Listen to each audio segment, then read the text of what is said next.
Welcome back to the Bluechip Breakdown, Vols fans. I'm your host, Bull. Happy Saturday to everybody. In today's video, we'll be talking about baseball, basketball. The brackets really shook up. We had that big loss versus Mississippi State yesterday, and I actually feel a lot better about it. And there was a video that came out that we'll kind of talk about here, some different perspectives, okay, from some other Tennessee fans. And I thought that it was really interesting and also very entertaining. And also, I just wanted to point out that we've got some great visitors coming in for our football team over like the next week or so. We might have a video covering that, maybe more in depth tomorrow. And I may make like a wish list for the 2025 class. But before we get into it, smash that like button. And if you're not already subscribed to the channel, please go on ahead and do so. All right, so we're going to start off with our baseball team getting a big win in the SEC opener versus Alabama down in Tuscaloosa, 11-3. We did a phenomenal job in this game. I mean, as usual, our bats continue to impress me, and we hit 3 homers, but so did Alabama. I also think that our pitching was really good. And as you're seeing over here, we just did a really good job of getting hits, right? I mean, 12 hits to Alabama's 7. And I mean, literally throughout the entire lineup, guys, we've got a lot of players that have a ton of power, but they play with so much confidence. I just feel like somebody like Tears, okay? Tears was a guy that he started off 0 for 3 in the game, and then he ends up getting a homer in his last at-bat. And it's just so consistent throughout this lineup. I don't feel like we're going to hit those major slumps. And, I know that baseball is streaky and players will go through some slumps throughout the season, but I trust that they will be able to get their confidence back up when it counts the most. So that's why I love this baseball team. And as we're kind of going down here and looking at the pitching, the starter was Causey, and he's got that, sidearm slot. I don't know exactly what you call it. It doesn't really fit anything that I've ever seen, but I really like his stuff, okay? It's going to be different compared to what you'll see from other pitchers that have more conventional arm slots. So I think that he could be a great weapon for us as we get deeper into the season. And as we head on to Omaha, which I definitely expect for us to go very far in. So, I love what our Vols did. And I am expecting today on ACC Network at 8 p.m. for us to get another victory. And then our final game will be on Sunday at 2 p.m. That will also be on SEC Network if y'all want to check it out. It's a lot of fun watching these guys play. They play with a whole lot of swag. And, to me, it just kind of puts me back in the mind of kind of like 90s baseball where it was just entertaining and fun to watch. All right, now let's switch gears to basketball and take a look at some of the scores from yesterday. Really, I want to pay more attention to the ones that matter to us, okay? Houston versus Texas Tech, that doesn't really matter to us, but it is pretty impressive that they were able to go out and dominate Texas Tech like that. I just don't really believe in the Big 12 by any means. And then UConn barely beats St. John's. St. John's is a good team. And, I mean, UConn is considered the favorite to win the entire tournament, but obviously they've got some holes in their team, just like everyone else does. There's no perfect juggernaut team. We've talked about that several times. Purdue barely beats Michigan State. That was a low-scoring, grinded-out, slow-paced basketball game. And, Purdue is a team that we'll be talking about here pretty heavily over the next few days, I believe. Now, this one right here was the big one. North Carolina versus Pittsburgh. Let me scroll it up a little bit right here. North Carolina was actually losing this game to Pittsburgh, and I believe that they were trailing at the half. I don't know at what point North Carolina came back and started to win that game, but if they would have lost, then that would have been huge for us to be able to maintain the 1 seed heading into the tournament. But, we did lose to Mississippi State. We already knew about that. And then Arizona. Okay, so Arizona loses to Oregon, and they just continue to look worse and worse, in my opinion. I would not be surprised to see them maybe take another bump down from the number 2 seed and end up being potentially like a 3 seed. I don't know how that works.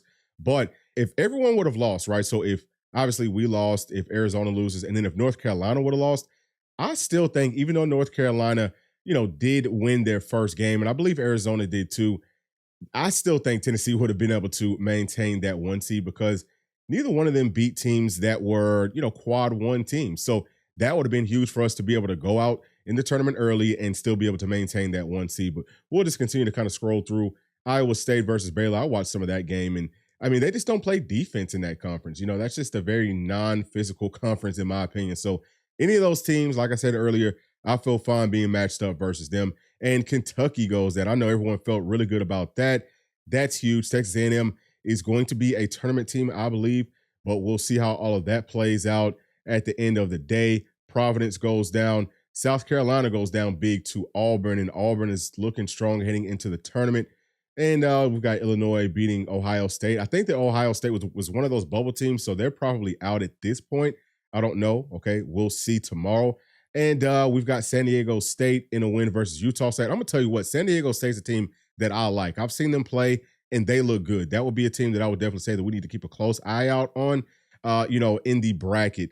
And hopefully we don't get matched up versus them. I do think that we can beat them, but you just never really know. They're a very good team. And Florida comes out and dominates Alabama. That also felt good to see. So Alabama, man, they're taking a whole lot of L's right now, back to back to back to back, and that's just beautiful to see. And Colorado gets a win versus Washington State.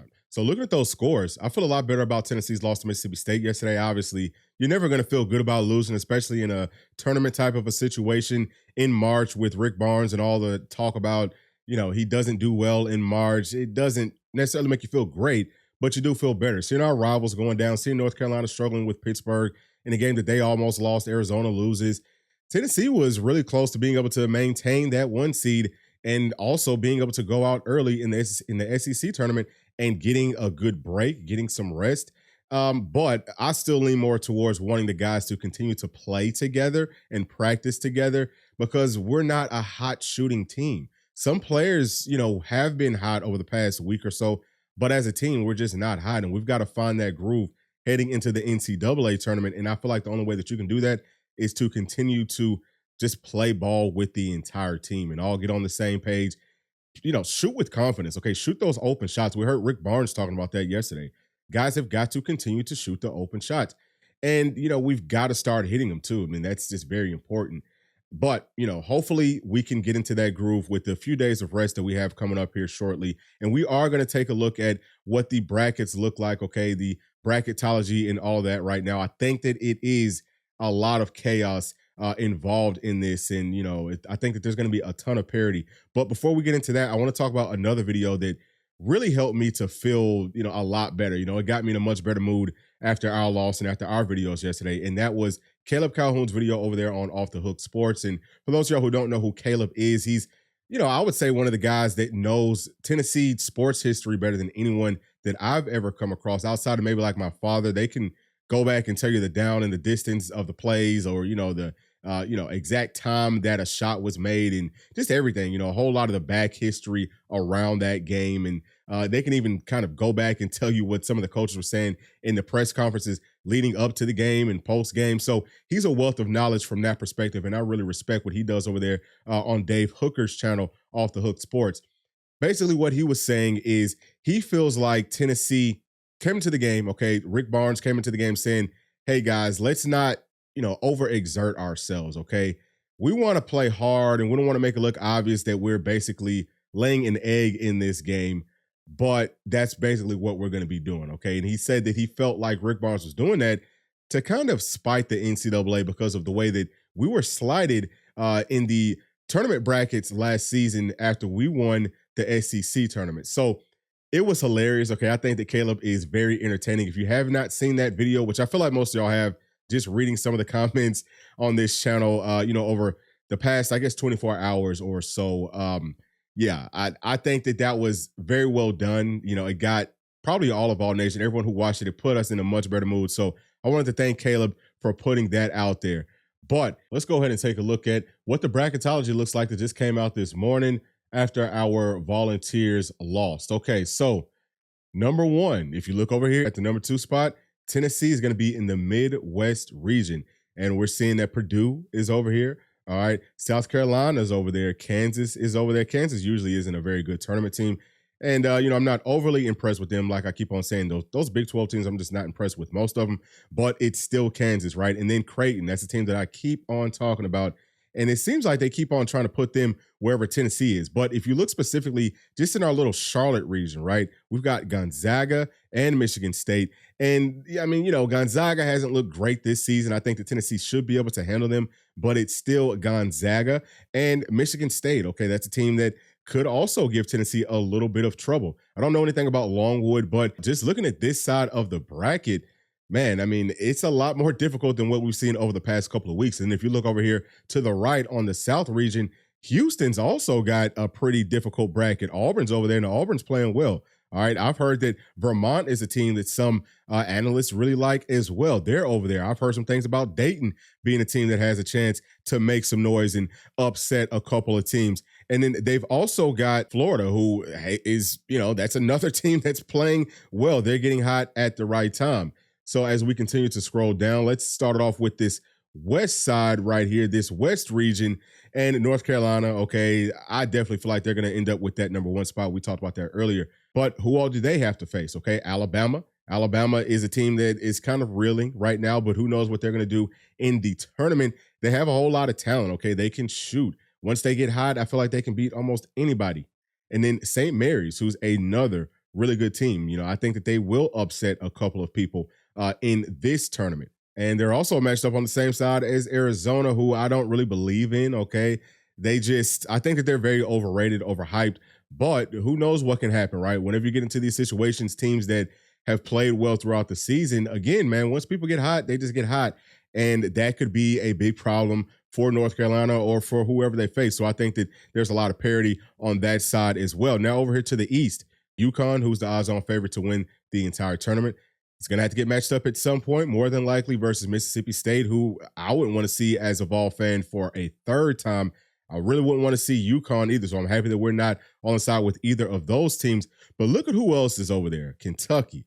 So this right here already looks like probably the toughest region. Duke's over there, and then you've got Texas A&M as well. So I don't know if the brackets will end up playing out like this on Selection Sunday, but if they do, it's going to be a very well balanced, okay, very evenly matched, I feel like, bracket outside of that East region where almost every team that Tennessee doesn't want to see is over there. Most of them are anyway. So that's going to be big for us because we won't have to face those guys, until, like a Final Four type of a deal or until like a championship type of a deal.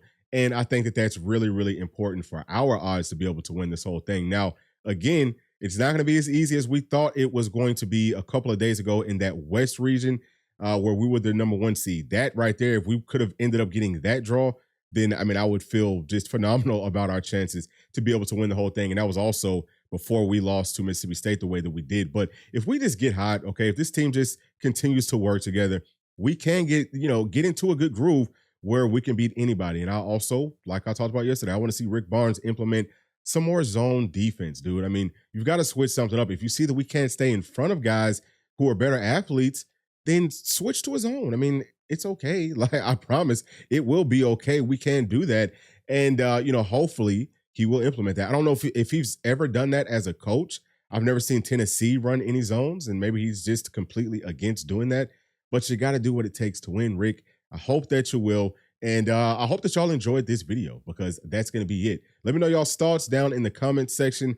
And as always, thank you for sticking all the way to the end. Please make sure to like, subscribe, hit that notification bell, share with your friends, family, and other volunteer fans. And we'll see y'all on the next one. Thanks. Peace.